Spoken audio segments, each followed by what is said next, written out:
ahead and do that real quick. And then I'll take a patch, put a little bit of gun oil on it, Okay. like glue, and then wipe down this because sometimes this does have friction Okay. inside Let here. me just kind of put a little bit of oil here, there. Then it's time to put it back together. Okay.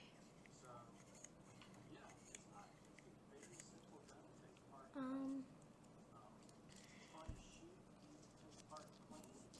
So we'll put our, again, we'll put charging handle hook right on. All right. So this part, That nut goes I don't know if you're supposed to clean them, but it was really filthy, so I'm just gonna re-oil that on it and it all part right here.